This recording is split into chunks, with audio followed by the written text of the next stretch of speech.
Honorable Ali Sabri, your ministerial statement. Let us finish this. තත්පරයක් දෙන්න මට තත්පරයක් දෙන්න. No, ගරු there is a condition. We ඊට පස්සේ ගරු කතානායකතුමනි මට මිනිත්තුවක් දෙන්න. 45 minutes have gone for this.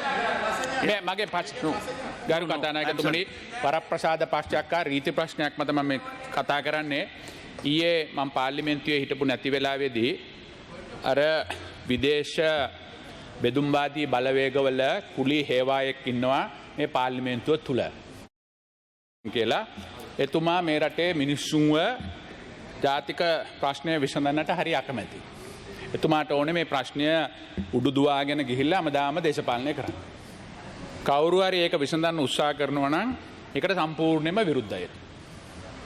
දැන් ඒකට අපි වැඩක් කරනකොට අපේ කීර්තිනාමය විනාශ කරන්න එතුමාගේ ඒ ජාත්‍යන්තර ඒජන්තයෝ බෙදුම්වාදී බලවේගවල මිනිස්සු උපදෙස් දෙනවා.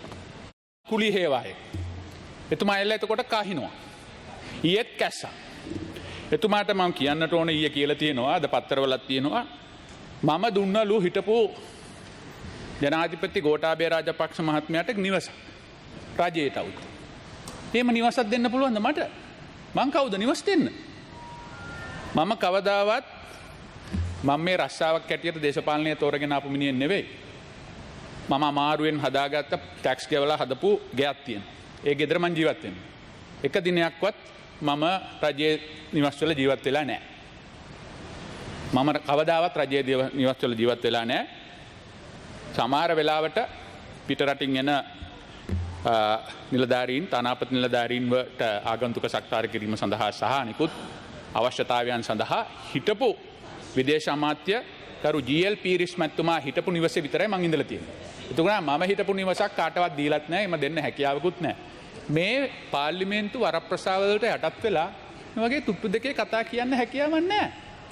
හැම මිනිහටම යම් කිසි ඩිග්නිටි එකක් තියෙනවා.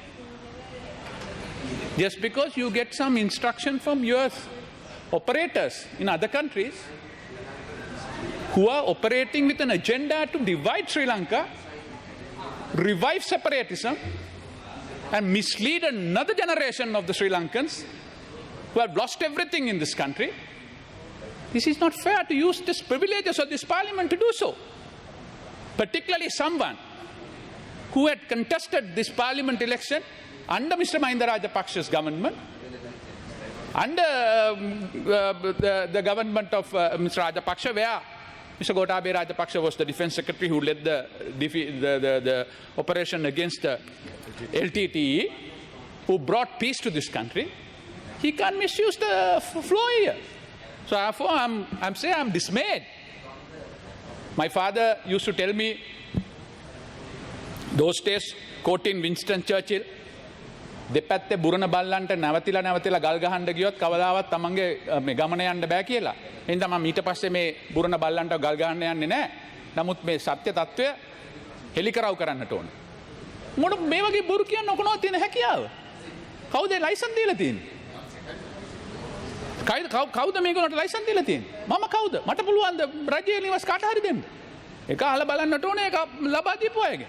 කියන එක පිළිබඳව මගේ සම්පූර්ණ විරුද්ධත්වය ප්‍රකාශ කරමින් මම නවතිනවා. මම එකක් කියන්නට ඕන. අපේ ගමන අපි යනවා. මේ රටේ මිනිස්සු තුළ සාමය සමගිය ඇති කිරීම සඳහා කරන්න පුළුවන් හැමදේම අපි කරනවා. ඔය බෙදුම්වාදී බලවේගවල ඒජන්තවරුන්ට කරන මේ බොරු අපහාස මස්තෙක් අපි නවතින්නේ නැහැ කියන එක ඒ මන්ත්‍රීවරයාට මම ප්‍රකාශ කර සිටිනවා. Honorable GG Ponnambalam, you can proceed with your privilege matter. Please, let us stop that. No, that we will take another debate. We will go for another debate, my dear. No. Yeah. No. You can raise like this here and then now you have taken 45 minutes for this. You go ahead with your statement. Mr. Ponnambalam. Yeah. On the 2nd of June at around... You have given enough time. Right. No, please. Party leaders can't play hell here. That we must understand. Right? මොකද්ද බුදුන් ප්‍රශ්න කියන්නේ ඉක්මනට එහෙනම්. මිනරත් දෙන්නකෝ. හරි. දැන් සූතිවන්ත වෙන මහින්ද අපරවර එතුමාට අර දැන් අපේ වර්තමාන ජනාධිපතිතුමා අගමැතිවරු එන්නකොට එතුමා කැඳවපු සාකච්ඡා වලට මම සහභාගී වුණා. අප මන්ත්‍රවල කරනවන සභායි වුණා. නමුත් එතනට යා මොකක්ද දුන්නේ නැති නිසා තමයි ආවේ නැත්තේ. ඉතින් මේ පක්ෂයේ ભેදයක් නැහැ අපිට. දේශපාලන බාධාවකුත් නැහැ. හොදද අර්ධිය කරනවා නම් ඉන්න තැන ඉඳගෙන උදව් කරනවා අපි. ප්‍රශ්නයක් නැහැ. එච්චර කියන්න ඕනේ. ඒ තියාගෙන සද්භාවයෙන් කියන්නේ. Honorable Ponnambalam, you go ahead with your briefing. So, rubbish. On the 2nd of June at around 3:10 p.m., I attended a small gathering comprising of about 25 persons. The gathering was organized by the Eastern Boys Sports Club at the Maradangani public playground. The gathering was held under a tree and no loudspeakers or similar devices to amplify sound was used, as the gathering was merely to serve the constituents of my capacity as a member of parliament and not a propaganda meeting. Within about 10 minutes of the gathering commencing, 2 individuals arrived at the event on a motorbike. They parked near the tree we were gathered under. After they alighted from the motorbike, they stood behind where I was seated without joining the gathering. At this point, since I, as a matter of policy, have not taken any personal security from the Ministerial Security Division or the police in general, my research officer approached the 2 individuals and inquired as to what their purpose was. Since the 2 individuals had not given a satisfactory answer, and since my research officer suspected one individual of having a possible concealed weapon, he requested the 2 to establish their identity if they were to continue to remain in the vicinity of a non-public meeting. At this point, both individuals initially refused to produce any form of identification, but instead stated that they were police intelligence officers. When I overheard this, I approached the 2 individuals stating that I was a member of parliament and that I would like to see their official identity documents to satisfy myself that they in fact were who they claimed to be. The 2 individuals not only refused to do so, but went further to state that there was no need for them to produce any identification, and that if I wished to confirm their identity, that I should come to the police station. They also accused me of taking part in an unlawful meeting. Once the allegation of unlawful meeting was made, I began to insist on seeing their official identity documents, failing which I would be forced to take action against them. At this point, one individual attempted to make a getaway. I tried to stop him by reaching out to him when he assaulted me and began running away. By this time, the second individual had been surrounded by other members of the gathering who were insisting on him providing his identity documents of being a police officer. The individual instead began calling out to the police officers from a school that adjoins the playground. He was specifically calling out to police officers who presumably were stationed there, at which point 2 individuals appeared from one of the buildings of the adjoining school. One individual was in police uniform carrying an automatic rifle, and the other individual was wearing what seemed like a blue-colored sports attire. Whilst I was walking back towards the individual who had been surrounded by the members of the gathering, after pursuing the individual who ran away, the person in the school compound wearing the sports kit began rudely shouting, saying that the unidentified individuals who had come on the motorbike were in fact police officers, and ordered the gathering to let the individuals go. At this point, I asked the person in the sports kit as to who he was and to confirm his identity, and instead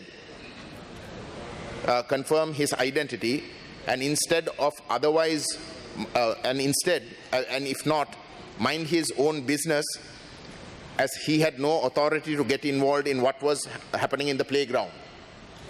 The person then began to swear at me, at which point I walked away towards the individual who the members of the gathering had managed to surround.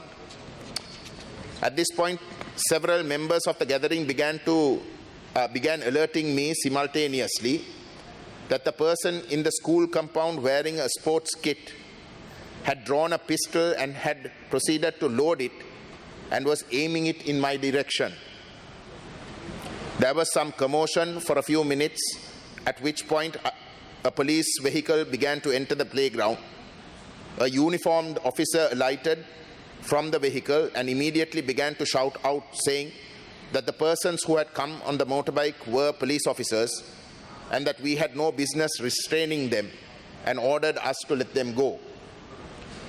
I then approached the officer in uniform, who subsequently identified himself as S.I. Jayatissa, acting OIC of the Maradangani Police. I then proceeded to explain to the SI the events that had transpired. The SI then proceeded to order the surrounded individual to show his police ID. The SI thereafter apologized to me and asked me to forget the matter. I refused to do so and pointed out that not only were my rights violated, but also officers had breached my parliamentary privileges and had committed parliamentary privileges had been committed by the Maradangani Police. I also told him that I wish to also know the identity of the individual who had run away and the individual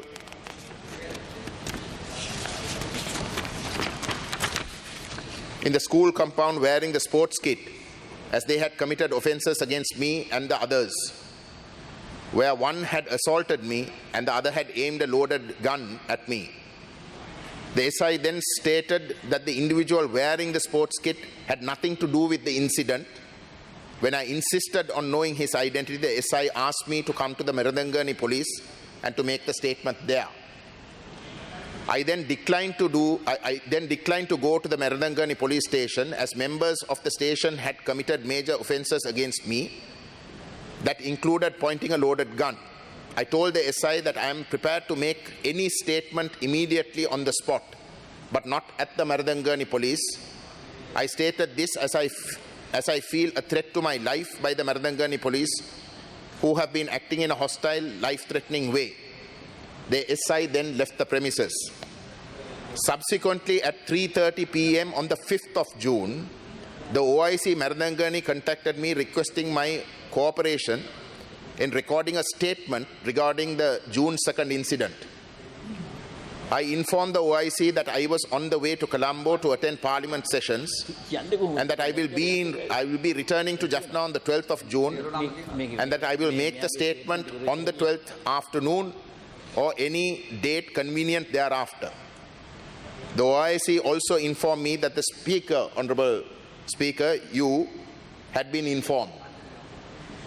I thereafter promptly called you, but was informed by a recorded message that you were abroad. I still pursued staying online as I needed to speak to you urgently. I tried several times, but as there was no answer, I left a WhatsApp message. I then called the Deputy Speaker, who is present here, who promptly answered the phone. I told him that the Maradangani Police wished to record a statement from me, at which point he confirmed that someone from the police had called him requesting the same. I then explained to the Deputy Speaker of the need for me to attend Parliament and asked him if the police can be informed that I will make the statement after the 12th of June. The Deputy Speaker immediately agreed, saying since it's merely a statement, he sees no reason why I should not attend Parliament and make the statement thereafter. I thereafter contacted the Maradangani OIC and explained what the Deputy Speaker had informed me, and the OIC seemed satisfied. He also did say that he would like to record the statement and close this matter up as soon as possible, at which point I assured him that I would make the statement as soon as I returned to Jaffna on the 12th of June. Despite these assurances on my part, the Maradangani Police, through the Kolpiti Police, attempted to serve me a written message on the 6th of June around 1 p.m. requesting me to produce myself on the 8th of June at 10 a.m. at the Maradangani Police Station to record a statement regarding the said incident. Since the written message was in Sinhala, and since I cannot read Sinhala, I refused to accept the note. The police officers then said that all they were asked to do was to convey the message, and that since they had done so verbally, that would suffice. They left my residence thereafter. I then proceeded to prepare a written request to you, Mr. Speaker, regarding a breach of my parliamentary privileges, which I handed over to the Secretary General personally on the 6th at around 5 p.m. since the Speaker's office was locked up by then. I was to make the statement in the House on the 7th June morning, that is yesterday. I also handed over a handwritten letter addressed to you requesting that you inform police.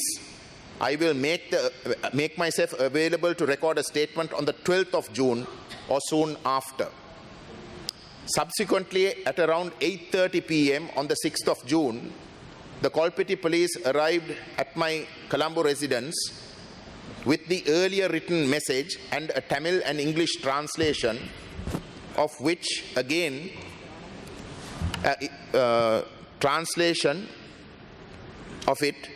which again stated that I should make myself available at the Maradangani police at 10 a.m. on the 8th of June. Whilst this be the case, on the 7th June morning at around 6:30, the Jayapuram OIC turned up at my residence stating that he had to arrest and take me to record a statement to the Maradangani police. I then informed him that I had informed the Maradangani OIC that I have got the consent of the Deputy Speaker to make the statement on the 12th of June, and anyway, that it was only last night, that is the 6th of June, at 8:30 p.m. that the Maradangani police itself served me a written message requesting me to in fact produce myself on the 8th of June at 10 a.m. I asked him why the sudden hurry to arrest me despite the police itself wanting me to make the statement on the 8th of June. The Jayapuram OIC had no reply except to say that these were his orders. I promptly contacted you, Mr. Speaker, and explained the situation and requested that you inform the police that the statement can be recorded on the 12th June, and you agreed to do so. However, after about 15 minutes, the police again wanted to arrest me and take me to Maradangani. I again contacted you, Mr. Speaker, and informed you of the situation. You then informed me that if there was an arrest warrant, you would not like to prevent them from taking me. But if not, you said that the police cannot prevent me from attending Parliament, especially in the context that I was to make a breach of privilege statement scheduled for the 7th morning. You also told me that if they were adamant that they should allow me to attend Parliament today, to make, that is yesterday, to make the breach of privilege statement and thereafter take me to Maradangani. I asked you to kindly inform the IGP of your stand on this matter. Despite this, once I hung up the phone, the police insisted on arresting me. I then asked that the arrest warrant be produced, to which they replied they have none, as there was no warrant. I then asked them to provide me with a receipt of arrest so that my family have a record of my arrest. That too was not given. Instead, I was illegally arrested and taken away. A receipt of arrest was subsequently handed over to me personally at the Kolpiti police. I told the police that there is no point in handing it to me. This should be handed to my family or someone at my home who will have proof of my arrest if my whereabouts became unknown. However, the police refused to hand it over to my house. I was subsequently taken to the Kilnuchi police station where my statement was recorded and then produced before the Kilnuchi magistrate, who then enlarged me on bail and withdrew the foreign travel ban that had been issued on me. Mr. Speaker, whilst this is what actually transpired, the police headquarters spokesman, who is also an attorney at law, has been making several false statements to the media regarding the incident. All these statements have been made as the official position of the police inquiry, whilst till yesterday my statement regarding the incident had not even been obtained. Several Sinhala and English media have unquestioningly accepted the police's version of events, despite the police being a party to the 2nd of June incident, and have published many news items that are blatantly false or thoroughly misleading at the very least. One paper in particular, the Divina, ran a lead story on the 7th June saying I had gone into hiding. Mr. Speaker, even when my father was assassinated by the state, I or my family didn't run. Even when at the height of the war, when white van abductions were rampant and extrajudicial killings were taking place against Tamils, I didn't run away. Now, when the police has completely exposed themselves for what they are, an institution completely corrupt that unleashes state terror on the Tamil people, and in my case have completely acted illegally and partially, I'm hardly going to run away. It is in fact in my and my people's interest to expose everything for what it is. Considering that it is ultimately the police department itself that has to investigate this incident, which also consists of possible crimes committed by one of its own police station members, the fact that the police department has already drawn adverse conclusions against me means that my rights have been violated by the entire department, and it has thereby lost its credibility to investigate this matter in a just and impartial manner pertaining to me and the other individuals associated with me whose rights have been violated. Accordingly, Mr. Speaker, I ask you to take all measures that you deem fit to safeguard my rights and privileges. Thank you. Thank you. Komisuti, there will be an inquiry at the Privilege Committee. So we will refer this to the Privilege Committee. So let them have the inquiry and see what it is. So till such time you need not reply. Yeah. Yeah. ඔබතුමාටත් ඒ අවස්ථාවේ මේ පුළුවන් එකට සම්බන්ධ වෙන්න.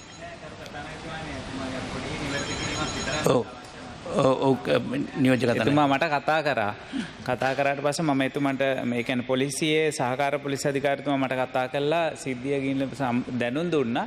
ඊට පස්සේ එතුමාගේ ඉල්ලීමක් වුණේ එතුමාගේ ප්‍රකාශයක් ගන්න ඕන කියලා. ඊට පස්සේ මම කිව්වේ නම් නියෝජ්‍ය පොලිස්පතිවරයා හරහා කතානායකතුමාට දැනුම් දෙන්න කියලා. මම ඒ බව අපේ මහ ලේකම්තුමියටත් දැනුම් දුන්නා. ඊට අමතරව 12 වෙනිදාට බාර වෙන්නේ කියලා මම කිව්වේ නැහැ.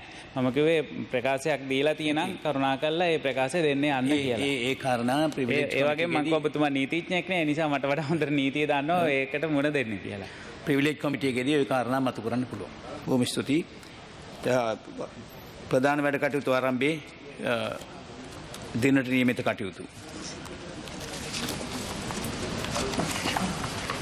ගරු කතානායකතුමනි, අද දින න්‍යායපත්‍රයේ විෂයාංක 1 අනුමැතිය සඳහා ඉදිරිපත් නොකරන අතර 2, 3 සහ 4 දක්වා විෂයන් අද දින අනුමැතිය සඳහා ඉදිරිපත් කරන බව දන්නවා. විවාදේ. රංජිත් සියඹලා පිටියේ. ගරු කතානායකතුමනි, අද දින න්‍යායපත්‍රයේ take the chair now. Deputy Speaker will take the chair now.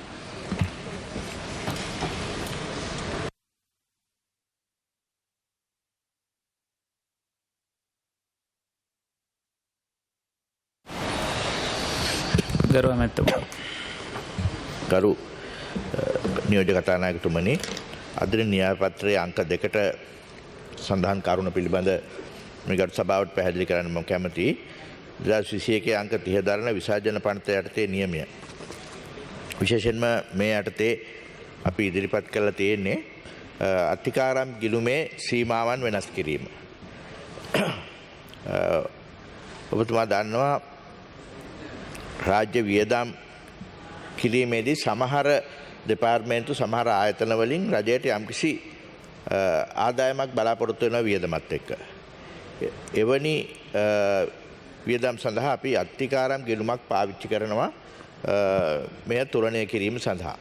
අත්තිකාරම් ගිලුම් වර්ග දෙකක් තියෙනවා ගරු නියෝජ්‍ය කතානායකතුමනි. එකක් රාජ්‍ය සේවක ණය සඳහා මේ ණය ආපසු අය වෙන නිසා ඒ අත්තිකාරම් ගිලුමකින් තමයි අපි තුලනය කරගන්නේ. මේක වර්ග තුනකට බෙදෙනවා. විශේෂයෙන්ම රාජ්‍ය සේවක ණය ආපදා ණය හැටියට රුපියල් 2,50,000 දක්වා දෙන ආපදා ණය 4.2% පොලියක් අය කරනවා. ඊට අමතරව උත්සව අත්තිකාරම් සඳහා දෙන රුපියල් 10,000 දක්වා වූ පොලි රහිත ණය සඳහා මේ ගිණුම පැවැත්වෙනවා. ඒ වගේම විශේෂ අත්තිකාරම් හැටියට රුපියල් 4,000 දක්වා ණයක් 8%ක පොලියට රාජ්‍ය සේවකයන් ලබා ගන්න පුළුවන්. මේ කාරණා තුනම ආපදා ණය, උත්සව අත්තිකාරම් ණය සහ විශේෂ අත්තිකාරම් ණය රාජ්‍ය සේවක ණය අත්තිකාරම් ගිණුම යටතේ ක්‍රියාත්මක වෙනවා. ඊට අමතරව වාණිජ්‍ය අරමුණක් ඇතුව රජයේ දෙපාර්තමේන්තු විසින් කරනු ලබන යම් යම් ක්‍රියාවන් සඳහාත් අපි අත්තිකාරම් ගිණුම පාවිච්චි කරනවා. උදාහරණ කෘෂිකාර්ය දෙපාර්තමේන්තුවේ බීජ ගොවිපලේ කටයුතු. මේ බීජ ගොවිපලේ බීජ අලෙවි කරලා අපි ආදායමක් බලාපොරොත්තු වෙන නිසා ඒක අත්තිකාරම් ගිණුමකින් තමයි අපි ගිණුම්ගත කරන්නේ. ඒ වගේම අධ්‍යාපන දෙපාර්තමේන්තුව මුළුමනින්ම සුබ සාධන වියදමක් කරන දෙපාර්තමේන්තුවක්. එහි හැබැයි ග්‍රන්ථ ප්‍රකාශන අංශය අපි ක්‍රියාත්මක කරන්නේ එහි වියදම. මොකද ආපසු මේ ග්‍රන්ථයන් විකුණලා සමහර විට ආදායමක් ගන්නවා. ඒ නිසා අධ්‍යාපන දෙපාර්තමේන්තුවේ ග්‍රන්ථ ප්‍රකාශන අංශය අපි අත්තිකාරම් ගිණුමකින් තමයි තුලනය කරන්නේ. ඒ වගේම නාවික හමුදාවේ පුපුරන ද්‍රව්‍ය අලවියත් අපි මෙවැනි ගිණුමකින්. ඒ වගේ දුම්රිය දෙපාර්තමේන්තුවේ භාණ්ඩ ප්‍රවාහනය. අද අපි කතා කරන්නේ එවැනිම වාණිජ්‍ය අරමුණකින් කෙරෙන දෙපාර්තමේන්තුවක සීමාවන් වෙනස් කිරීම රජයේ කර්මාන්ත ශාලාවේ විවිධ ඉදිකිරීම් සඳහා කටයුතු කරන ආයතනයක්. මෙහි අයවැයෙන් අනුමත කරපු ආදායම් සහ වියදම් සීමාවන් වෙනස් වූ විට අපිට මේ වෙනස් කරලා තියෙන්නේ. 2022දී මිලදී ගැනීම සඳහා නැත්නම් ගබඩ අත්තිකාරම කියලා කියන්නේ යම් උපකරණ ද්‍රව්‍ය මිලදී ගන්න රුපියල් මිලියන 120ක සීමාවක් 2022දී මේ රජයේ කර්මාන්ත ශාලාවට ලබා දීලා තිබුණා. නමුත් විශේෂයෙන්ම භාණ්ඩ මිල ඉහළ යාමත් සමග මේ සීමාව ඔවුන්ට මැදි වුණා මේ ගිණුම තුලනය කරගන්න. ඒ නිසා රුපියල් මිලියන 120 තිබුණු ගබඩ අත්තිකාරම රුපියල් මිලියන 223 දක්වා වැඩි කිරීම සම්බන්ධවයි අද මේ ගරු සභාවේ අනුමැතිය ලබා ගන්න බලාපොරොත්තු වෙන්නේ.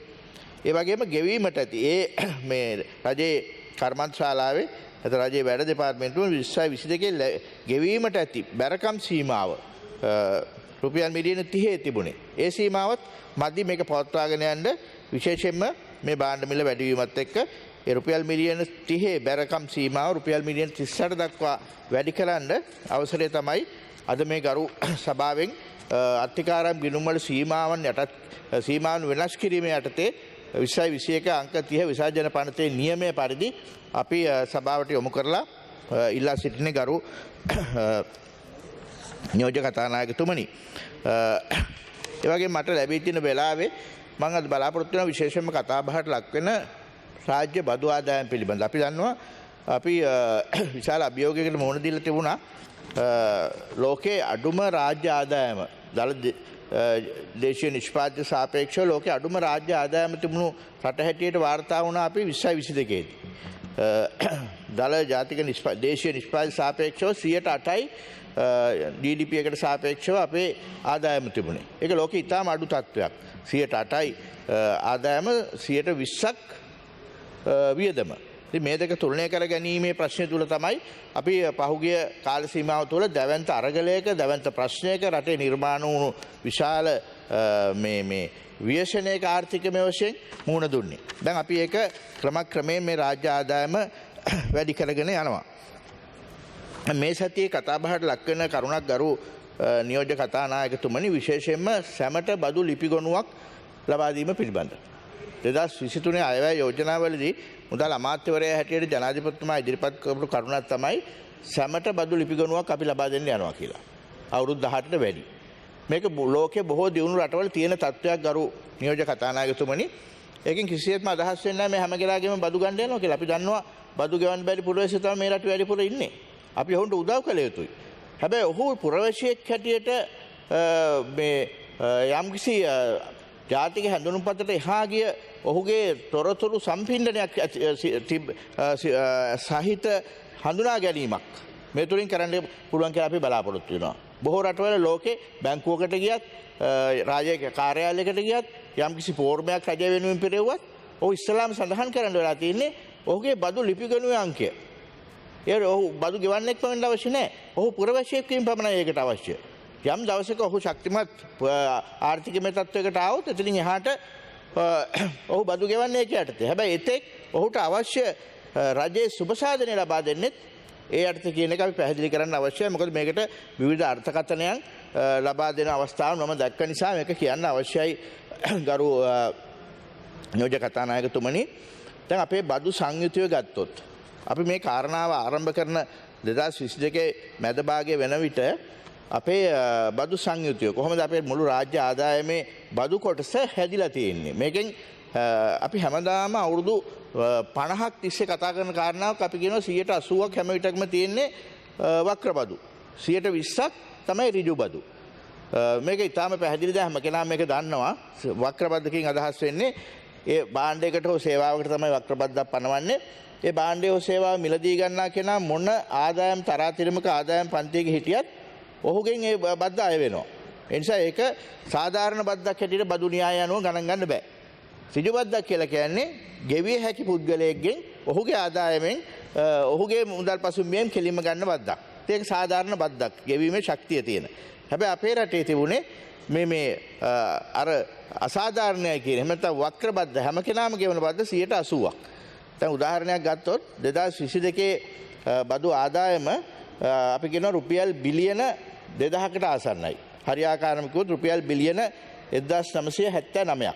1979ක් වෙද්දී 80%ක් නම් මේ වක්‍ර බදු අනුපාතය 20%ක් නම් ඍජු බදු අනුපාතය මේ බිලියන 2000න් බිලියන 400ක් තමයි බදු ගෙවීමට ශක්තියක් තියෙන මිනිස්සුන් අපි අරන් තියෙන්නේ.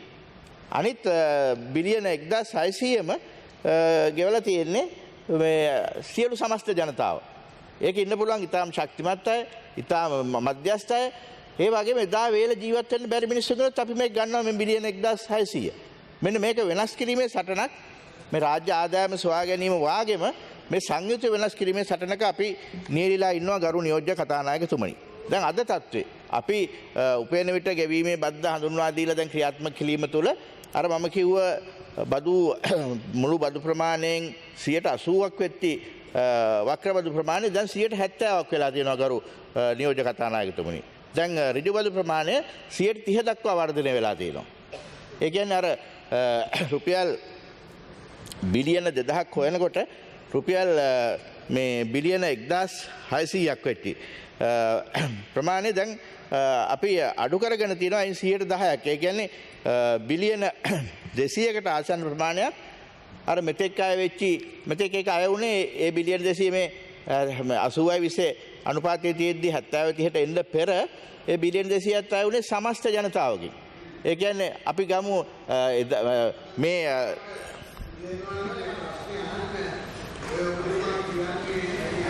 මම කිව්වට පස්සේ ඔබතුමා අහන්න මේ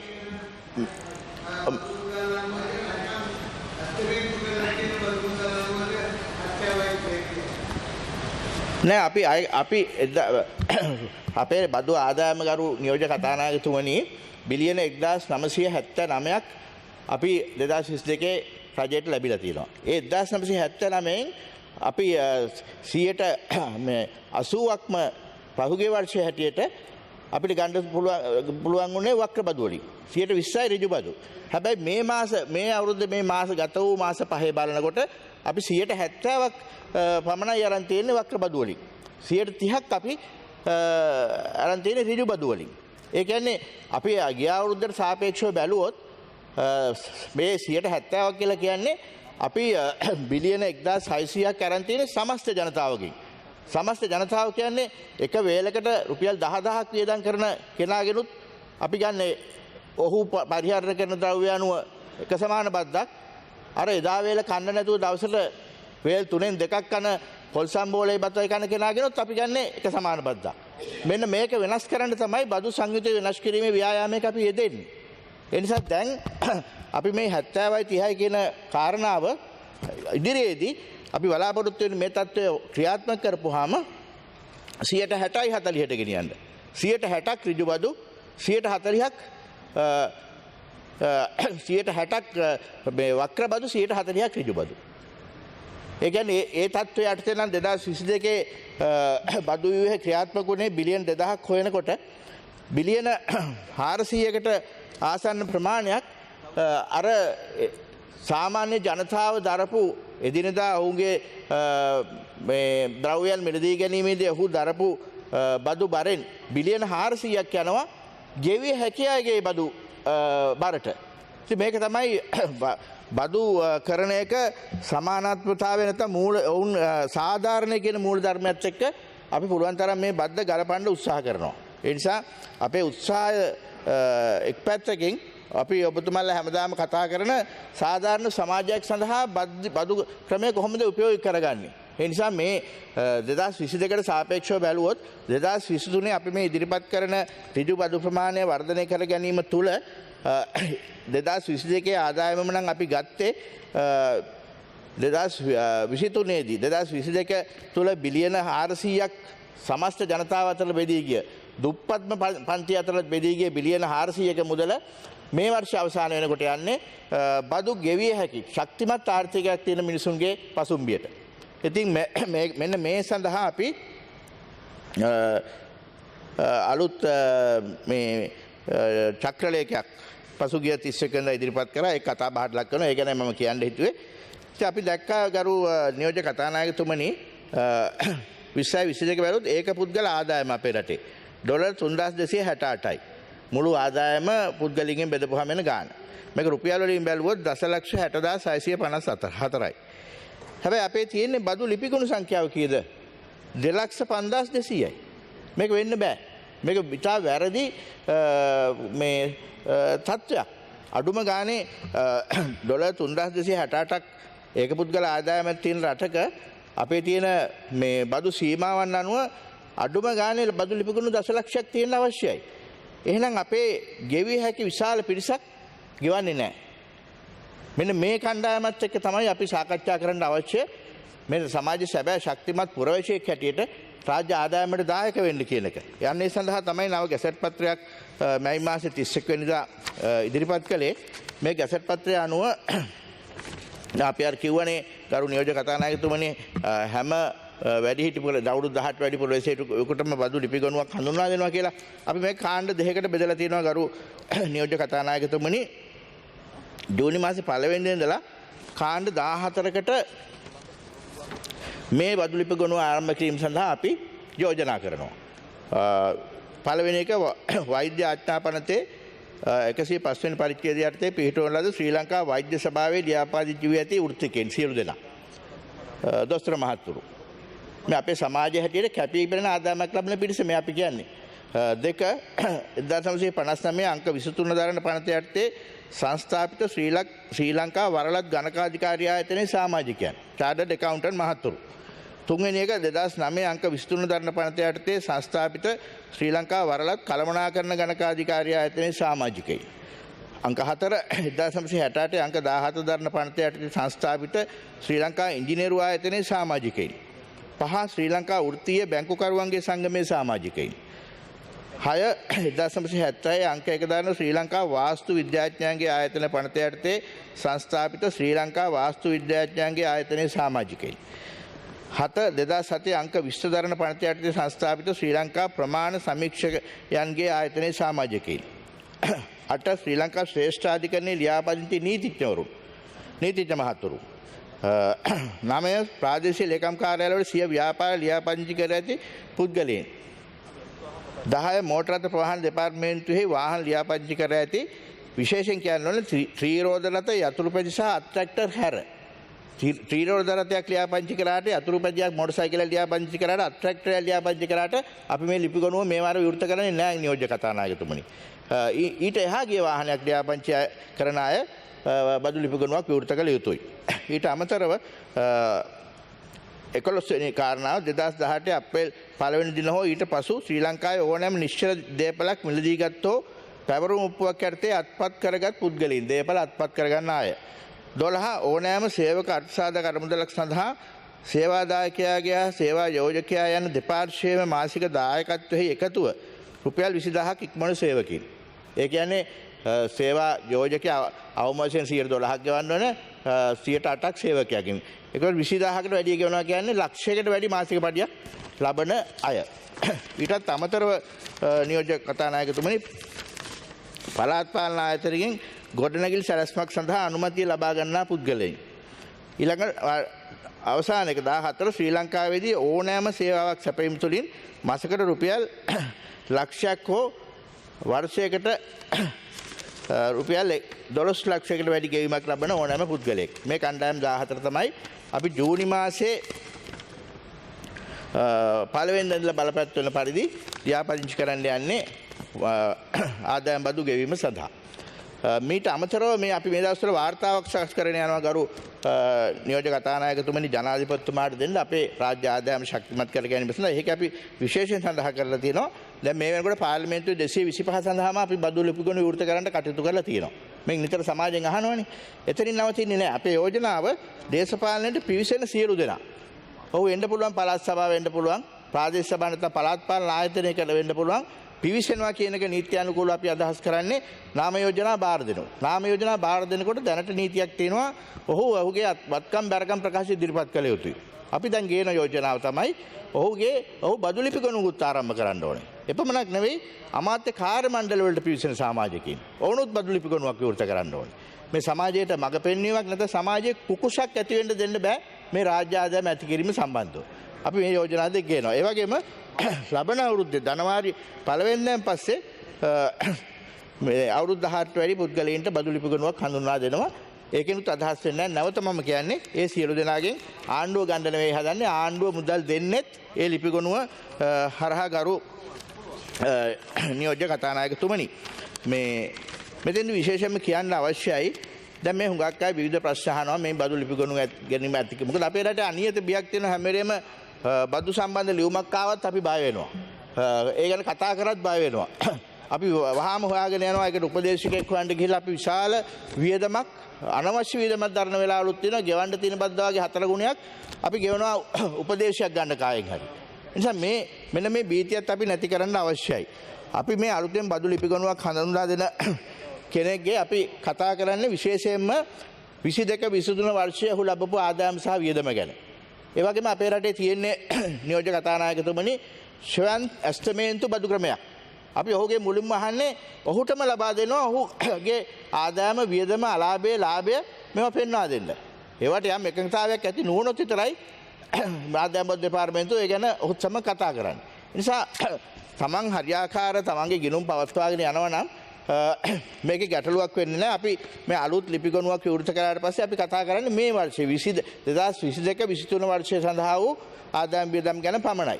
විශේෂ හේතුවක් නැත්නම් අපි කිසි විටකත් ඉතිහාසය ගැන කතා කරන්න යන්නේ නැහැ. දැන් බොහෝ අය ප්‍රශ්න කරනවා ඔවුන්ගේ මේ ඉතිහාසය ගැනත් කතා කරයිද ඔවුන් උපයාගත් දේවල් එහෙම ප්‍රශ්නයක් නැහැ. අපි විශේෂ හේතුවක් නැත්නම් හැම විටකම මේ අවුරුද්දේ ඉඳන් ඉස්සරහට පටන් අරගෙන මේ රාජ්‍ය ආදායමට ශක්තිමත් පුරවැසියෙක් හැටියට උන් දායක කරගන්න තමයි බලාපොරොත්තු වෙන්නේ. ඒ වගේම යම්කිසි කුතුහලයක් තියෙනවා නම් තමන් බදු ගෙවිය යුත්තේ කියලා කෙනෙක් කල්පනා කරනවා නම් ඔහුට අවශ්‍ය තොරතුරු දැනගන්න. මේක හතරවටේ දුවන්න අවශ්‍ය නැහැ, අතරමැදිව පස්සේ යන්න අවශ්‍ය නැහැ, ඔහුට ගෙවන්න අවශ්‍ය නැහැ. මේ ලබන සතියේ ඉඳන් දේශීය ආදායම් බදු දෙපාර්තමේන්තුව සූදානම් ඉතා පැහැදිලි මේ මැදිරියක් විශේෂ දුරකථන අංක ගණනාවක් සමග ඕනෑම වෙලාවක පිළිතුරු දිය හැකි පැහැදිලි කරගත හැකි මැදිරියක් හඳුන්වා දෙන්න මේ අලුතෙන් බදු ගෙවීමට සූදානම් කෙනෙකුට. එහෙම නැත්නම් ඔහු කල්පනා කරනවා නම් මේ නීතිය යටතේ මම ගෙවන්න අවශ්‍යයි කියලා. මේ නීතිය නැතු හරි ඔහු අවංකව කල්පනා කරනවා නම් මම මේ රටේ යුතුයකම ඉෂ්ට කරන්න අවශ්‍යයි කියලා ඔහුට පුළුවන් ඒ ගැන විමසන්න. ඒක අපි ලබන සතියේ ඉඳන් සියලු මාධ්‍යවල ප්‍රසිද්ධ කරලා අවස්ථාවක් ලබා දෙන්න සූදානම් ගරු නියෝජ්‍ය කතානායකතුමනි. ඒ වගේම ඊයේ රාත්‍රියේ මට කතා කරා මේ ඉතාම ජනප්‍රිය කීර්තිමත් නීතිඥ මහත්තයෙක්. එතුමා මට කියනවා මේ ඇමතිතුමා අපි සූදානම් මේ රට වෙනුවෙන් මේ අපි හොයන දේ යමක් දෙන්න. හැබැයි අපිට දැනගන්න පුළුවන් දේ මුදල හරියටම වැය වෙන්නේ මොන ශේෂ්ත්‍රයේද? එතුමා කියනවා අපි කැමති අපේ ශේෂ්ත්‍රයේ දේවල් වලට අපි හොයන දේ වැය වෙනවට. අපි මේ හොයන හැම ආදායමක්ම ගරු නියෝජ්‍ය කතානායකතුමනි යන්නේ අපේ ඒකාබද්ධ අරමුදලට. අපිට ඒ ගන්න මුදල අර කාරණාවටමද මේ කාරණාවටමද කියලා කියා ගන්න දැනට ක්‍රමයක් නැහැ. හැබැයි ඒකාබද්ධ අරමුදලට යන්නේ. මේ ඒකාබද්ධ අරමුදලය මේ කාලේ තරම් ප්‍රවේශමෙන් වියදම් කරපු කාලයක් කවදාවත් නැහැ ගරු නියෝජ්‍ය කතානායකතුමනි. අපි මේ වියදම් කළමනාකරන චක්‍රලේඛ රාශියක් ගහලා තියෙනවා. එක චක්‍රලේඛයක් ගහලා ඒකේ අඩුපාඩුවක් දකිනවා. ඒකේ යම්කිසි හිලක් නැත්තම් සිදුරක් තියෙනවා නම් අපි තවත් චක්‍රලේඛයක් ගහනවා. එහෙම ගහලා තමයි මේ රටේ වියදම අපි කළමනාකරණය කරගෙන තියෙන්නේ. මොකද අපි මේ වතාවේ අනුමත කරපු වියදමක්වත් අමාත්‍යාංශයකට කරන්න බෑ. ඔවුන් ආයේ නැවත මුදල් අමාත්‍යාංශය අවසරය ගන්න ඕනේ. නැවත පෙන්වන්න ඕනේ. ඒ නිසා දැන් බොහෝ අමාත්‍යාංශවල මුදල් අමාත්‍යාංශය අපි අතරේ කඹැදිලිත් තියෙනවා. මේ මුදල් අමාත්‍යාංශයේ නිරීක්ෂණ ඉතාම ගැඹුරු සොයා බැලීමකින් අපි ලබා දෙන්නේ. ට්‍රෙෂරි ඔබ්සර්වේෂන් කියලා හැම කැබිනට් පත්‍රිකාවකට යනවා. ඒවා ගැඹුරු සොයා බැලීමක් කරලා පමණමයි අපි අනුමත කරන්නේ. මම මේ බදු ගෙවන ජනතාවගේ දැනගැනීමට කියන්නේ නොසැලකිලිමත් වියදම් දැනුවත්ව නම් කරන්න මුදල් අමාත්‍යාංශය කිසිදු ඉඩක් ලබා දෙන්නේ නැහැ. ඉතින් අර මහත්මයා කතා කරලා මම කියනවා අපි දෙන සල්ලි යන්නේ මොනවටද? දෙන සල්ලි යන්නේ නියෝජ්‍ය කතානායකතුමනි මේ ඒකාබද්ධ අරමුදල හරහා ලැබෙන මුදල්. මේ දිනවල අපි පෙළගැස්මක් තියෙනවා. ඒ පෙළගැස්ම ගත්තොත් මේ රටේ අපි කිව්වොත් පාසල් දරුවෝ 42 ලක්ෂයක් පාසල් 10000ක ඉගෙන ගන්නේ මේ බදු ගෙවන ජනතාව ලබා දෙන මුදලින්. එහි අයිතිකරුවෝ එහි සම්මානය හිමි වෙන්නේ බදු ගෙවන ජනතාවට. 42 ලක්ෂයක් සම්පූර්ණ නිදහස් අධ්‍යාපනයක් අපේ රටේ ලබනවා. එහි හිමිකරුවෝ වුන්. ඒ වගේම බාහිර අභ්‍යන්තර රෝගීන් වර්ෂයකට ලක්ෂ 50ක් පූර්ණ නොමිලේ ප්‍රතිකාර ගන්නවා අපේ රටේ. ඒ සම්පූර්ණ අයිතිකරුවෝ මේ බදු ගෙවන ජනතාව. අපි මොකද රාජ්‍ය ආදායමෙන් 95ක් බදු.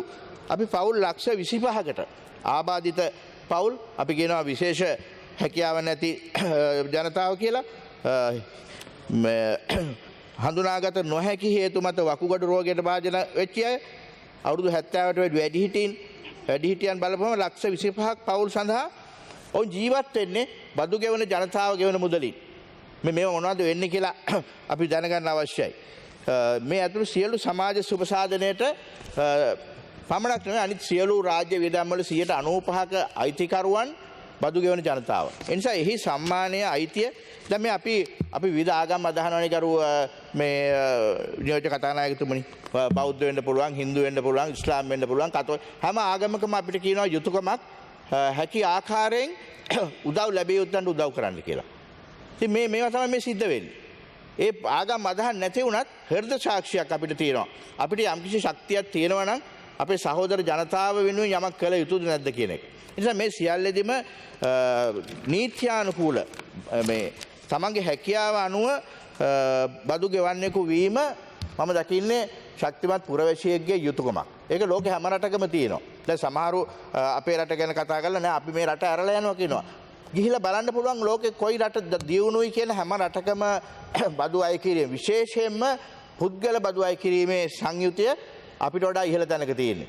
අපිට වඩා වැඩි ප්‍රමාණයක් සියලුම ආදායම් වලින් ඔවුන් බද්දක් අය කරනවා. ඒ නිසා අපි මේ දිහා දැකිය යුත්තේ මම විශ්වාස කරන්නේ ගරු නියෝජ්‍ය කතානායකතුමනි සමාජමය දැවැන්ත යුතුයකමක් ඉටු කිරීමක් තමයි බදු ගෙවීම. රජයේ වගකීමක් තියෙනවා මේවා ඉතාම විනිවිදභාවයෙන් ඉතාම සුරකීමෙන් ඉතාම ඵලදායී ලෙස වියදම් කිරීමට කටයුතු කිරීම භාණ්ඩාගාරයේ රජය තීරණ ගන්න හැම කෙනෙකුගේ වගකීමක් තියෙනවා. හැබැයි මේ බදු ගෙවීම කියන එක මේ රාජ්‍ය කියන සංකල්පය ඇති වුණු දාසිට තියෙන සුවිශේෂී වගකීමක් ගරු නියෝජ්‍ය කතානායකතුමනි. මුලින් රාජ්‍ය කියන සංකල්පය බිහි වුණා ආරක්ෂාව සඳහා බාහිර සහ අභ්‍යන්තර ආරක්ෂාව සලසා දීම සඳහා ශක්තිමත් නායකයෙක් සහ පිරිවරක් බිහි වුණා. ඔවුන්ගේ යැපීම සඳහා මුලින් අවශ්‍ය වුණා යම්කිසි සාමාන්‍ය පුරවැසියන්ගේ යම් ගෙවීමක් බද්දක් දරන්න. ඒක ක්‍රමානුකූලව ඇවිල්ලා අද ප්‍රජාතන්ත්‍රවාදී ආණ්ඩුවලට මේක මාරු වෙලා තියෙන්නේ. හැබැයි මේ හැම රජයක්ම බැලුවොත් ප්‍රජාතන්ත්‍රවාදීව ක්‍රියාත්මක වෙන 95ක් 96ක් 97ක් 98ක් 99ක් බොහෝ විට රජයේ පැවැත්ම සඳහා ලැබෙන ආදායම තමයි බදු ආදායම. ඉතින් මේක නිසියාකාර ක්‍රියාත්මක කරගැනීමේ ලොකු වගකීමක් අපිට තිබුණා. ඒ නිසා තමයි මම පටන් ගද්දි කිව්වේ මේ අටේ ඇතිවෙච්ච මහා පෙරලි මහා අරගල මේ වරුද්ද තුළ ප්‍රධානම කාරණා වුණේ ප්‍රස්තුත සුවිශේෂී කාරණා වුණේ අපේ රාජ්‍ය ආදායම ඉතා දැවැන්ත වාර්තාගත විදිහට පහළට යෑම. ඉතින් ඒක යථා තත්ත්වයට පත් කර ගැනීම වගකීමක් අපි සියලු දෙනාට තියෙනවා. ඉතින් අපි මේ උත්සාහ කරන්නේ ඒක යථා තත්ත්වයට පත් කර ගැනීමේදී හැකිතරම් සමාජ සාධාරණය බද්ද ගෙවිය හැකි අයගෙන් රාජ්‍ය ආදායම වැඩි කරගෙන ශක්තිමත් රජයක් ශක්තිමත් ආර්ථිකයක් බිහි කිරීම සඳහා. අන්න ඒක අවබෝධ කර ගැනීම පිළිබඳ හැම කෙනාටම ඒ ගැන මේ වඩාත් පැහැදිලිව අවශ්‍ය විග්‍රහයන් ලබාගෙන මේ තත්ත්වය අවබෝධ කරගෙන කටයුතු කරන්න කියලා ඉල්ලීම කරමින් මට වේලාව ලබා දීම පිළිබඳ ඔබතුමාට ස්තුතිවන්ත වෙනවා. බොහොම සිත ගෞරව මහත්මයානි. ඔඩිලන් පෙරමත්තා. ඔබතුමා කිව්වා දැන් මේ අලුතෙන් මේ බදු ෆයිල් ආරම්භණයක සිද්ධ වෙන්නේ ඉස්සරහට ආපස්සට බලපන්නේ නැහැ කියලා. මම අහන ප්‍රශ්නේ තමයි දැන් ඔබතුමා කිව්වා ඒ ගොඩේ ඉන්නවා අර පළාත් පාලන ඡන්දෙන් අපේක්ෂකයින්. දැන් මේ වෙනකොට ඒගොල්ලෝ නාමෙදන බාර දීලා තිබෙනවා. තමයි ඡන්දෙ තිබිලා නැහැ. ඒතර ඒ අය අලුතෙන් ෆයිල් ඇති කිරීමකට වැටෙනවද එහෙම නැත්නම් වැටෙන්නේ නැද්ද? ගෞරව මහත්මයා. ඔව් නියෝජ්‍ය කතානායකතුමනි ඒක ඊටාම පැහැදිලි මේ ජූනි 1 වෙනිදාන් පස්සේ තමයි මේ අලුත් බදු ලිපිගුරු හඳුන්වීම සිද්ධ වෙන්නේ. ජූනි 1 වෙනිදාන් පස්සේ. නෑ. හැබැයි කැමති නම් ජනතා නියෝජිතයෙකුට කැමැත්තෙන් මේ බදු ලිපිගුණක් විවෘත කරන්න හැකියාව තියෙනවා. නිසා අපි ආරාධනා කරනවා සියලු දෙනාට. හරි. බොහොම ස්තුතියි. ගරු නලින් බණ්ඩාර ජයමහ මහත්මයා ඔබතුමාට මිනිත්තු 9ක කාලයක් තියෙනවා. මම හිතන්නේ රාජ්‍ය ඇමතිතුමා බදු ගෙවීමේ වැදගත්කම ප්‍රකාශ කරා. බදු ගෙවීමේ වැදගත්කම වගේම මුලාසනේ අපේ නියෝජ්‍ය කතානායකතුමනි අය කරගන්නා ලද බදු නිශ්‍යාකාරව යෙදවීමත් වැදගත්. විශේෂයෙන්ම අපි දන්නවා පහුගිය කාලේ අපේ රට බංකොලොත් භාවයට ඇදලා දැම්මේ රටේ ජනතාවගෙන් අය කරගත් බදු විශේෂයෙන්ම දේශපාලඥයෝ කිසිම ප්‍රමුඛතාවයකින් තොරව අනවශ්‍ය ව්‍යාපෘති වෙනුවෙන් යෙදවීම, ඒ වගේම දූෂිත ගනුදෙනු, දූෂිත ව්‍යාපෘති හරහා තමයි අපේ රට බංකොලොත් භාවයට ඇදලා දැම්මේ. ඒ නිසා රජය බදු අය කරගන්නවා වගේම රටේ ජනතාව බදු ගෙවනවා කියලා අපි දන්නවා. ඒ බදු නිසියාකාරයකින් පාවිච්චි කිරීමත් වැදගත්. ඒ වගේම පසුගිය කාලේ ඒ රජය අය කරගත් බදු අවභාවිතා කරපු පුද්ගලයෝ, හොරකම් කරපු පුද්ගලයෝ ඒ සඳහා දඩුවම් නියම විය යුතුයි කියන මතය අපි ඉන්නවා. හැබැයි අපිට පේන්නේ නැහැ IMF එක කිව්වත් මේ ආණ්ඩුව ඒ දූෂිතයන්ට නම් දඩුවම් දෙන්න පුළුවන් තත්ත්වයක ඉන්නවා කියලා. මොකද මේ ආණ්ඩුවේ පැවැත්ම තීන්දුව වෙලා තියෙන්නේ මේ දූෂිත රාජපක්ෂ පාලනයේ මහමොලකාරයෝ ටිකයි ඒකේ කෙරුම්කාරයෝ ටිකයි මත තමයි මේ ආණ්ඩුවේ පැවැත්ම තීන්දුව වෙලා තියෙන්නේ. ඒ නිසා අපි විශ්වාස කරන්නේ නැහැ මේ රජය විසින් පහුගිය කාලේ බදු හොරකම් කරපු අයට නම් දඬුවම් ලැබා දෙයි කියලා. දැන් අපි දන්නවා මේ ආණ්ඩුව ජනමතයට බොහොම බයයි. ජනමතයට බොහොම බයයි. දැන් ඩිලාන් පෙරේරා මහත්තයා කිව්වා වගේ අපි දන්නවා ඡන්ද කල් දාලා තියෙන්නේ. දැන් මේ ඡන්ද කල් දැම්මෙත් සල්ලි නැහැ කියලා. හැබැයි දැන් ඡන්දේ කල් දාලා මාස 3කටත් වඩා වැඩි. නමුත් දැන් රජයම කියනවා වුන් සතුව රුපියල් බිලියන ඇමරිකන් ඩොලර් බිලියන 3ක විතර ඩිපොසිට් එකක් තියෙනවයි කියලා. එහෙනම් තවදුරටත් මේ සල්ලි නැහැ කියලා කියන්න පුළුවන්ද? ඒ නිසා අපි විශේෂයෙන්ම ගරු අධිකරණයට කියනවා දැන් තවත් සල්ලි නැද්ද කියලා විමසන්න පුළුවන්. දැන් මේ නඩුවට මාස 3කට වැඩි කාලයක් ගත වෙලා තියෙනවා. නඩු දිනය ඊළඟ දිනේදී මහ භාණ්ඩාගාරය කැඳවලා මුදල් අමාත්‍යාංශයේ ලේකම්වරු කැඳවලා දැන් ඕගොල්ලන්ට තවත් සල්ලි නැද්ද කියන ප්‍රශ්නය අහන්න පුළුවන් වෙන්න ඕන. මොකද අපි දැක්කයි පෙරේදා ඩේලි මිරර් පත්තරේ කරලා තියෙන සමීක්ෂණයක් අපේ ජනාධිපතිතුමා බොහෝ හිතවත් පත්තරේ. මැතිවරණය පිළිබඳව 80%ක්ම රටේ ජනතාව කියනවා මැතිවරණයක් තියන්න ඕන කියලා. මැතිවරණයක් කියන්නේ රටක ප්‍රජාතන්ත්‍රවාදයේ පිළිබිව්වා. අපි දැක්ක පාකිස්තානයේ මැතිවරණයක් සම්බන්ධ නඩුව පැය 24ක් ඇතුළත අහලා පාන්දර 6ට තීන්දුවත් ලබා දුන්නා. හැබැයි අපේ අධිකරණ පද්ධතිය අපේ ශ්‍රේෂ්ඨාධිකරණය මේ මැතිවරණය සම්බන්ධව තියෙන නඩු කටයුත්ත පිළිබඳව බොහොම දියාරු තත්ත්වයක් තමයි තියෙන්නේ කියන එක නිරීක්ෂණය වෙනවා. මම හිතන්නේ ඒ ගැන අපිට ලොකු කනගාටුවක් තියෙනවා. ඒ නිසා රටේ ආර්ථිකය කියන්නේ රටේ පැවැත්ම. විශේෂයෙන්ම අපි දන්නවා අපේ රටේ ආර්ථිකයට දේශීය ආදායම් දෙපාර්තමේන්තුව වගේම කස්ටම් එකෙන් රේගුවෙන් ඒ වගේම සුරාබදු ආදායම් ලැබුණා. හැබැයි දැන් මේ වෙනකොට රේගු ආදායම් සහ සුරාබදු ආදායම් විශාල වශයෙන් පල්ලෙහාට ගිහිල්ලා තියෙනවා. රේගු ආදායම් අපේ ආනයනය අඩුවීම හරහා ඒ වගේම සුරාබදු ආදායම් අඩු වෙලා තියෙනවා. විශේෂයෙන්ම අධික විදියට මත්පැන් මිල වැඩි කිරීම. ඉතින් මේ හරහා රටේ යම්කිසි ආකාරයක අන්බැලන්ස් තත්ත්වයක් අපිට ලැබෙන ආදායම් අඩුවීමක් වෙලා තියෙනවා. ඉතින් ඒ නිසා මේ සම්බන්ධවත් ගත යුතු තීන්දුව ගන්න ඕන.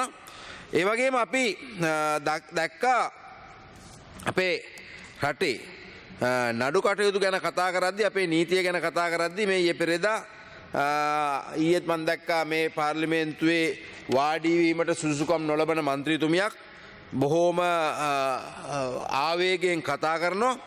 ඉතින් විශේෂයෙන් මේ නඩුව අපි දකිනවා දිනෙන් දින කල් යනවා. දැනටමත් මහේස්ත්‍රාත් උසාවිය කියලා තියෙනවා CID එකට අත්අඩංගුවට ගන්න පුළුවන් කියලා මේ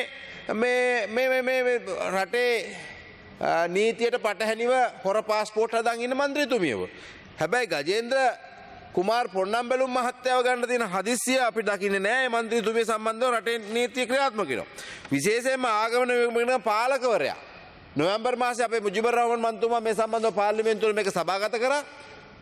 පැහැදිලිවම ආරක්ෂක අමාත්‍යාංශයේ ලේකම්වරයාව දැනුවත් කරලා තියෙනවා මේ മന്ത്രിතුමිය සතුව රටේ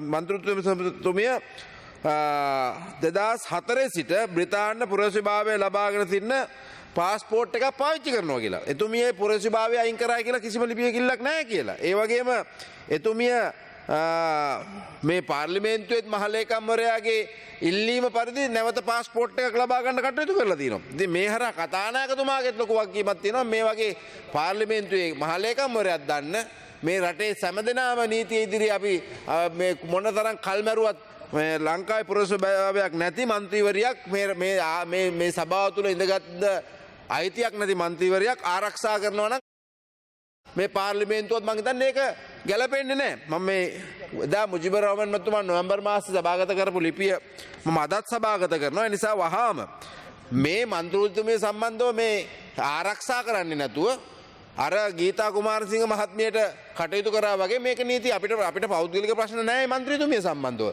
එතුමිය දැක්කා සමගි ජන බලවේගයටත් බොරුවට කෑ ගහනවා.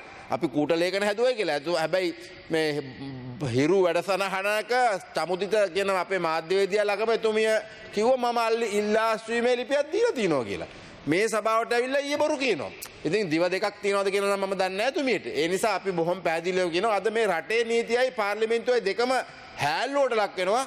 පුරවැසිභාවයක් නැති, ditthව පුරවැසිභාවයක්වත් නැති මේ වගේ විදේශගත පුරවැසිභාවයක් තියෙන එහෙම නැත්නම් බ්‍රිතාන්‍ය පුරවැසිභාවයක් තියෙන മന്ത്രിවරයෙක් ආරක්ෂා කරනවා කියලා මේ පාර්ලිමේන්තුවේ කතානායකතුමා ඇතුළු අපිටත් ඒ වගේම අධිකරණ පද්ධතියටත් නීතිය සාමය ආරක්ෂා කරන පොලිසියටත් අද බරපතල තත්ත්වයක් තියෙනවා. කරවන්තවන්ට මිනිත්තු දෙකයි. ඒ නිසා බොහොම පැහැදිලිවම කියනවා හරියට මේ മന്ത്രിතුමිය ඉන්නෝනේ මිරිහානේ.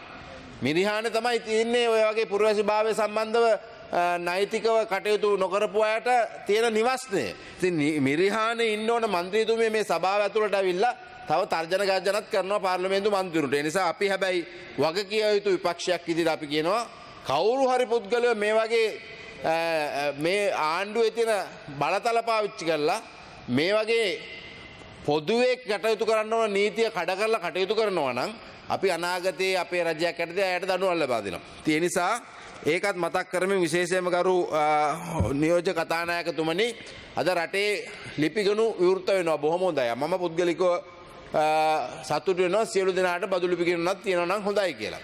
හැබැයි වෙලා තියෙන්නේ අද බහුතරයක් අපේ රටේ ආර්ථිකය හමුවේ කඩා වැටලා තියෙන්නේ. අපේ කර්මාන්තරේ කඩා වැටලා තියෙන්නේ. අපේ උගත් ව්‍යවසායකයෝ ටික අද රට හැර දාලා යන තත්ත්වෙට තියෙන්නේ. ඒ බදු ලිපිගොනු විවෘත කරන්න තියෙන උවමනාවම අපේ රටේ ව්‍යවසායකයෝ ආරක්ෂා කරන්න, අපේ රටේ වෘත්තිකයෝ ආරක්ෂා කරන්න, ඒ වගේම අපේ රටේ පල්ලෙහා පන්ති ආරක්ෂා කරන්න යොදන්න ඕන. අපේ තරුණයන්ට අද මේ විශ්වවිද්‍යාලයෙන් එළියට ඇවිල්ලා එක පැත්තකින් රැකියාවක් නැහැ, අනිත් පැත්තකින් Tamanට ගැළපෙන ව්‍යාපාරයක් කරන්න වටපිටාවක් නැහැ. ඉතින් ඒක තමයි ආර්ථිකයේ ඊළඟ ප්‍රගමනය බවට පත් වෙන්නේ. අපි ව්‍යවසායකයන් ඉන්න රාජ්‍යයක්, ව්‍යවසායකත්වයට මූලිකත්වය දෙන රාජ්‍යයක් හදන්න කටයුතු කරොත් විතරයි මේ ආර්ථික මේ උගුලෙන් බේරෙන්න පුළුවන් වෙන්නේ. නැතුව අපි ඍජු බදු වක්‍ර බදු 70ට 40ට නෙමෙයි කීයට වෙනස් කරත් වැඩක් වෙන්නේ නැහැ.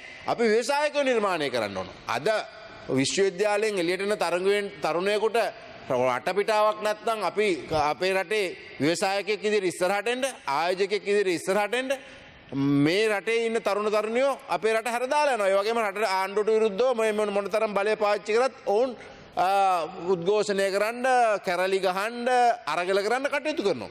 ඒ නිසා රජය දැඩි අවධානයක් යොමු කරන්න ඕන රටේ ආර්ථිකය ඉස්සරහට ගෙනියන්න නම් මේ ව්‍යවසායකයෝ ශක්තිමත් කරන්න, ඒ වගේම වෘත්තිකයෝ ශක්තිමත් කරන්න කියන එක මතක් කරන්න බොහොම ස්තුතියි. බොහොම ස්තුතියි ගරුවන්තුමනි.